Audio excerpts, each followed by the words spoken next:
Article 29 के इस video में आपका स्वागत है। आर्टिकल 29 एक फंडामेंटल राइट है और आर्टिकल 29 और 30 कल्चरल एंड एजुकेशनल राइट्स है। इसमें हम माइनॉरिटी के इंटरेस्ट की बात भी करेंगे और कुछ केस लॉस को भी समझेंगे।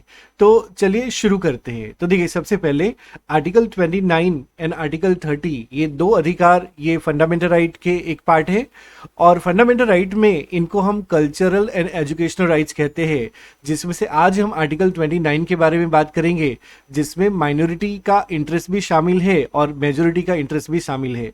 तो चलिए शुरू करते हैं आर्टिकल 29 को। सबसे पहले बात कर लेते हैं कि आर्टिकल 29 जो है उसमें दो क्लॉज है, क्लॉज 1 एंड क्लॉज 2। इसको हम सेपरेटली बात करते हैं, डिटेल में बात करते हैं। तो चलिए शुरू करते हैं। सबसे पहले आर्टिकल 29 क्लॉज 1 क्या कहता है। तो आर्टिकल 29 क्लॉज 1 ये कहता है कि any section of citizens having distinct language, script और culture has right to conserve it. कहने का मतलब ये है एनी सेक्शन ऑफ सिटीजन, इसका मतलब है कि इसमें माइनॉरिटी सेक्शन भी आ जाएगा और इसमें मेजॉरिटी सेक्शन भी आ जाएगा। तो एनी सेक्शन ऑफ सिटीजन जिनके पास उनका डिस्टिंक्ट लैंग्वेज, स्क्रिप्ट और कल्चर है, उनको उनको उसे कंजर्व करने का अधिकार है, ये कहा गया है आर्टिकल 29 क्लॉज 1 में। उसके बाद आर्टिकल 29 क्लॉज 2 ये क्या कहता है। ये कहता है no citizen can be denied admission to any state funded education institution on grounds only of religion, race, caste, language और एनी ऑफ देम। यहां पे कहा गया है कि किसी भी नागरिक को किसी भी स्टेट फंडेड एजुकेशन इंस्टीट्यूशन में एडमिशन से मना नहीं किया जाएगा, only on the ground of this ground. कौन कौन से ग्राउंड है? रिलीजन, रेस, कास्ट, लैंग्वेज या फिर एनी ऑफ देम। कि इन ग्राउंड के बेस पे, सिर्फ इन ग्राउंड के बेस पे एडमिशन लेने से मना नहीं किया जा सकता है। कहां पे? तो any state funded education institution में। तो कहने का मतलब है यहां पे इन आधार पे भेदभाव नहीं हो सकता। यहां पे ओनली शब्द महत्वपूर्ण है, क्योंकि इन जो लिखा है यहां पे उसी ग्राउंड पे भेदभाव नहीं हो सकता, कोई इसके अलावा कोई दूसरे ग्राउंड पे भेदभाव हो सकता है। और कहां पे भेदभाव नहीं हो सकता? तो any state funded education institution में एडमिशन लेने में भेदभाव नहीं हो सकता है। इसी बात को हम डिटेल में डिस्कस करेंगे। तो देखिए, सबसे पहले आर्टिकल 29 जो क्लॉज 1 है, इसमें कल्चरल राइट्स दिए गए हैं। अगर ध्यान से देखें तो this article protect the cultural identity of any group of Indian citizen. भारतीय नागरिक के किसी भी ग्रुप के कल्चरल आइडेंटिटी को ये प्रोटेक्ट करता है। ये दोनों को अप्लाई होता है, माइनॉरिटीज को भी अप्लाई होता है एंड मेजोरिटी को भी अप्लाई होता है। It has the right to preserve language, script और कल्चर। इसके अंदर क्या क्या शामिल है? तो फोक ट्रेडिशन भी शामिल है, आर्ट्स भी शामिल है और रीजनल लैंग्वेज एटसेट्रा ये सब शामिल है इस राइट्स के अंदर। उसके बाद सेकंड क्लॉज है, आर्टिकल 29 का जो सेकंड क्लॉज है ये एजुकेशन राइट्स है और इसमें it ensure non discrimination in admission to publicly funded institution. कि जो संस्था है, एजुकेशन इंस्टीट्यूशन है, जिसको फंड सरकार के द्वारा होता है, वहां पे आप कुछ ग्राउंड पे भेदभाव नहीं कर सकते हैं। It prohibit denial only on religious, racial, caste और लिंग्विस्टिक ग्राउंड। कि सिर्फ मात्र इन ग्राउंड पे भेदभाव नहीं हो सकता है, जैसे कि धर्म, रेस, कास्ट, लिंग्विस्टिक ग्राउंड्स, इन ग्राउंड पे भेदभाव नहीं हो सकता है। It applies to all citizen, Bharat में जो भी सिटीजन है सबके ऊपर ये अप्लाई होता है। It applies to all citizen and not just minorities. तो देखिएगा यहाँ पे सिर्फ माइनॉरिटी नहीं लेकिन मेजोरिटी, ये सभी सिटीजन के ऊपर अप्लाई होता है, minority as well as majority. तो चलिए आर्टिकल 29 का कुछ इंपॉर्टेंट केस लॉस के माध्यम से इसको समझते हैं। तो सबसे पहला केस जो हम देखेंगे वो है state of Madras versus Champakam Durai Rajan, 1951 का केस है। दूसरा केस डीपी जोशी का केस है 1955 का। उसके बाद TMA पाई फाउंडेशन 2002 का केस है, और उसके बाद हम समझेंगे Saint Stephen college versus university of Delhi 1992 का केस। इन केस लॉस की मदद से हम इनको डिस्कस करने की कोशिश करते हैं। तो देखिए, सबसे पहला है state of Madras versus Champakam Dorairajan 1951 का केस है। इसमें Madras government reserve seats in college based on religion and caste. Madras government ने कॉलेज में कुछ सीट्स रिजर्व की थी और उसका बेस था, आधार था religion and caste. Supreme court ने यहाँ पे वर्डिक्ट देते हुए कहा कि ऐसा रिजर्वेशन आर्टिकल 29 के क्लॉज 2 को वायलेट करता है और इसलिए ये नहीं दिया जा सकता।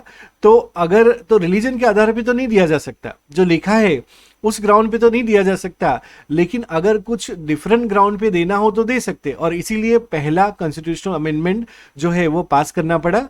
सो it led to first amendment, article 15 में क्लॉज 4 ऐड हुआ to allow special provision for backward class के लिए स्पेशल प्रोविजन ऐड किया गया ताकि उनको थोड़ा आगे बढ़ाया जा सके। तो ये था हमारा चंपकम दोराईराजन केस 1951 का। नेक्स्ट केस है DP Joshi versus state of Madhya Bharat 1955 का केस है। यहां में क्या हुआ था, medical college gave free admission only to local resident, कि जो मेडिकल कॉलेज होता था उसमें कुछ फ्री एडमिशन दिया गया था लोकल रेसिडेंट को। तो यहां पे सुप्रीम कोर्ट ने कहा था कि it is not violative of article 29 clause 2, ये वायलेट नहीं करता है, as residence is not mention among the ground for discrimination, कि जो ग्राउंड आर्टिकल 29 के क्लॉज 2 में मेंशन किए गए हैं उसमें से रेसिडेंस ग्राउंड मेंशन नहीं किया गया है, इसलिए रेसिडेंस एक ग्राउंड हो सकता है जिसके आधार पे आप एडमिशन दे सकते हो, रिजर्वेशन दे सकते हो या फ्री एडमिशन दे सकते हो। तो ये DP जोशी केस में कहा गया था। नेक्स्ट केस है TMA Pai foundation versus state of Karnataka 2002 का केस है। It is concern autonomy of minority institutions in admission, कि जो माइनॉरिटी इंस्टीट्यूशंस होते हैं उनकी ऑटोनॉमी को क्या, तो इसमें सुप्रीम कोर्ट ने कहा था article 29 clause 2 does not apply to private unaided institution in choosing students, कि जो आर्टिकल 29 क्लॉज 2 है उसमें अगर कोई प्राइवेट अनएडेड इंस्टीट्यूशंस होगा तो ये सेक्शन, ये आर्टिकल अप्लाई नहीं होगा, तो वो लोग अपने हिसाब से एडमिशन दे सकते हैं, ऐसा कहा गया था। नेक्स्ट केस है Saint Stephen college versus university of Delhi 1992 का केस है। इसमें college give preference to Christian students, तो इसमें सुप्रीम कोर्ट ने कहा था कि minority institution can reserve 50% seat for their community but they must admit others based on merit, कि अगर वो अपनी कम्युनिटी को, माइनॉरिटी कम्युनिटी है और माइनॉरिटी इंस्टीट्यूशंस है, तो वो 50% जितना रिजर्वेशन अपनी कम्युनिटी को दे सकता है, लेकिन दूसरे समुदाय के लोगों को मेरिट के बेस पे उन्हें एडमिशन देना चाहिए। इसके अलावा ये कहा गया था सेंट स्टीफन कॉलेज के केस में। नाउ कुछ एग्जाम्पल देख लेते हैं कि कौन कौन सी सिचुएशन होती है और क्या वहां पे आर्टिकल 29 कवर्ड होता है कि नहीं होता है, वायलेट होता है कि नहीं होता है, या अलाउ करता है कि नहीं करता। तो सबसे पहला है example situation, Tamil speaking group preserving its script and literature, is it allowed? Answer है yes, it is allowed as per article 29 clause 1। दूसरा सिचुएशन है denying admission to student in government college because of religion के आधार पे admission deny कर दिया, क्या ये अलाउ है? तो not allowed, it is not allowed, it is violating article 29 clause 2। तीसरा सिचुएशन है a private school setting religious based on quotas, तो यहाँ पे जो based on quota, religion based quota को मतलब प्राइवेट स्कूल ने दिया है, तो प्राइवेट स्कूल है, ये अनएडेड स्कूल है, तो इज इट अलाउड? तो yes, it is allowed in private school if it is unaided, क्या अगर सरकार की तरफ से फंड नहीं मिलता है तो वो ऐसा कर सकती है। नेक्स्ट है special seat for backward caste via article 15 clause 4, तो it is constitutionally valid. Next situation है promoting regional dance forms, is it allowed? Yes, it is allowed, it is cultural protection under article 29 clause 1. तो ये कुछ example थे, अब कुछ additional points देख लेते हैं। तो देखिए, आर्टिकल 29 क्लॉज 1 एक पॉजिटिव राइट है टू प्रिजर्व वंस कल्चर, कि अपने कल्चर को प्रिजर्व करने के लिए आर्टिकल 29 क्लॉज 1 पॉजिटिव राइट देता है, जबकि आर्टिकल 29 क्लॉज 2 ये नेगेटिव राइट है। It give protection against discrimination, जो भेदभाव होता है उसके अगेंस्ट प्रोटेक्शन देता है। ये जो आर्टिकल है ये सिटीजन को ही अप्लाई होता है, it applies only to citizens, जो भारत के नागरिक है उन्हीं को ये अप्लाई होता है। It is related to article 30, ये जो आर्टिकल है ये आर्टिकल 30 से भी रिलेट है। इसके बाद हम आर्टिकल 30 देखेंगे। It is about educational rights of minorities, but article 29 जो है वो आर्टिकल 30 के मुकाबले ये कंपैरिजन में ब्रॉडर है इन cultural protection. Article 29 is broader in cultural protection, ऐसा हम बोल सकते हैं।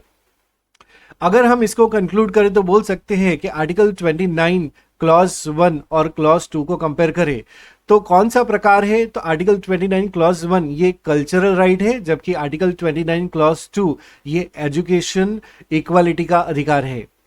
हु इज प्रोटेक्टेड, तो आर्टिकल 29 क्लॉज 1 में एनी सिटीजन ग्रुप है जो प्रोटेक्शन जिनको मिलता है, जबकि आर्टिकल 29 क्लॉज 2 जो है उसमें ऑल सिटीजन को प्रोटेक्शन मिलता है।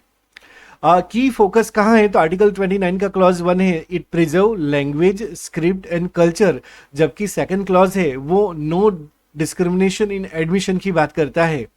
अच्छा, किसको अप्लाई होता है, तो क्लॉज 1 जो है वो public and private for culture, ये दोनों को अप्लाई होता है, जबकि जो क्लॉज 2 है it is applicable to state funded education institutions only. उसके बाद इंपोर्टेंट केस अगर देखें तो आर्टिकल 29 का क्लॉज 1 है चंपकम डीपी जोशी का केस इंपोर्टेंट केस है, जबकि सेकंड क्लॉज जो है आर्टिकल 29 का उसमें चंपकम एंड सेंट स्टीफन जो केस है ये महत्वपूर्ण केस है। चलिए आर्टिकल 29 को यहाँ पे कंप्लीट करते हैं। अब कुछ क्वेश्चंस देख लेते हैं। तो सबसे पहला क्वेश्चन है article 29 clause 1 guarantee the right to conserve. Options है, आप अपना आंसर कमेंट बॉक्स में दे सकते हो। ऑप्शन पहला ऑप्शन है ए है religion and worship, option B political ideology, option C language script and culture, option D property and inheritance. यहाँ पे करेक्ट आंसर होगा option C language script and culture. Next question, article 29 clause 2 prohibit denial of admission in educational institutions on ground of option A economic status, option B religion, race, caste, language, option C nationality and region, nationality and region, option D gender and age। Correct answer होगा यहाँ पे option B religion, race, caste, language. Next question है in which case did supreme court strike down communal reservation in education institution. Option A D P Joshi case, option B TMA Pai foundation case, option C saint Stephen college, option D state of Madras versus Champakam Dorairajan. Correct answer होगा यहां पे option D state of Madras versus Champakam Dorairajan case.